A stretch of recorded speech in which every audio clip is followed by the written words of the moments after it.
Students, सुप्रभात।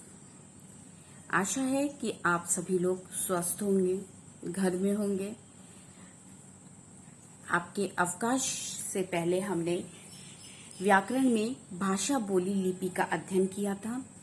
उसके प्रश्न उत्तर हमने अवकाश से पहले कर लिए थे, लेकिन उसके बहुविकल्पीय प्रश्न हमारे रह गए थे जो हमारी पुस्तक में दिए हुए हैं पेज नंबर 14 यानी 14 पर। आइए हम उनका अध्ययन करते हैं। ये बहुविकल्पीय प्रश्न आप अपनी पुस्तक में ही करेंगे। ठीक, आइए दिए गए उत्तरों में से सही विकल्प पर सही का चिन्ह लगाएं। ठीक, हिंदी को भारत की राजभाषा कब घोषित किया गया? 14 सितंबर 1949 को। बोली भाषा का कैसा रूप है? विकसित, क्षेत्रीय, अल्पविकसित, इसमें से कोई नहीं। बोली भाषा का क्षेत्रीय रूप है। इनमें से किस धातु से भाषा शब्द बना है? भाषण, भाष, भाष का और खा दोनों सही। संस्कृत के भाष धातु से भाषा शब्द का निर्माण हुआ है। बोली का क्षेत्र कितना होता है? मतलब बोली का क्षेत्र भाषा से व्यापक होता है, भाषा की अपेक्षा सीमित होता है, भाषा के बराबर होता है या भाषा से 2 गुना होता है। भाषा का क्षेत्र विकसित होता है, यानी मतलब बहुत व्यापक होता है, बड़ा होता है, विस्तृत होता है, क्योंकि भाषा देश में बोली जाती है। हिंदी भाषा पूरे देश में बोली जाती है, लेकिन बोली एक सीमित क्षेत्र में बोली जाती है, इसलिए भाषा की अपेक्षा सीमित होता है। बोली का क्षेत्र भाषा की अपेक्षा सीमित होता है। उर्दू किस लिपि में लिखी जाती है? देवनागरी, रोमन, गुरुमुखी या फारसी? देवनागरी में हिंदी लिखी जाती है आपकी, रोमन में इंग्लिश और गुरुमुखी में पंजाबी। तो उर्दू हमारी किस में लिखी जाएगी? फारसी लिपि में। लिखित भाषा की आधारभूत इकाई है ध्वनि, वर्ण, शब्द, वाक्य। ध्वनि पहली इकाई, मतलब लिखित भाषा की पहली इकाई क्या है? भाषा के शुद्ध रूप का ज्ञान के लिए जानना आवश्यक है वाक्य, लिपि, व्याकरण या शब्द। जैसा कि हम जानते हैं, भाषा के शुद्ध रूप का ज्ञान हमें कौन कराता है? व्याकरण कराता है। आगे देखते हैं सेकंड प्रश्न।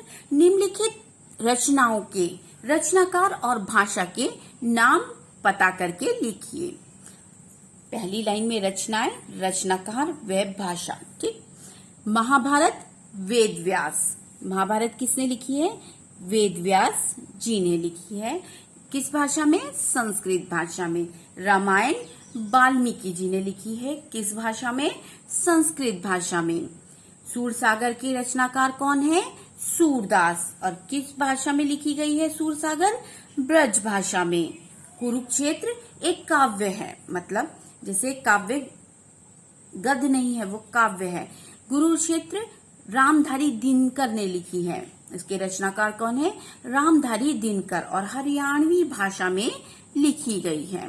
रामचरितमानस के रचनाकार तुलसीदास हैं और ये अवधी भाषा में लिखी गई है। साखी और दोहे ये किसकी रचना है? कबीरदास जी की, और ये सगुक्कड़ी भाषा में लिखी गई है। सगुक्कड़ी भाषा को पंचमेल भाषा भी कहते हैं, जिसमें उर्दू, ब्रज भाषा, हिंदी, संस्कृत और फारसी इन सब का मेल है। ठीक, अवधी भाषा का भी इसमें मेल दिखाई देता है, इसको पंचमेल भाषा भी कहते हैं।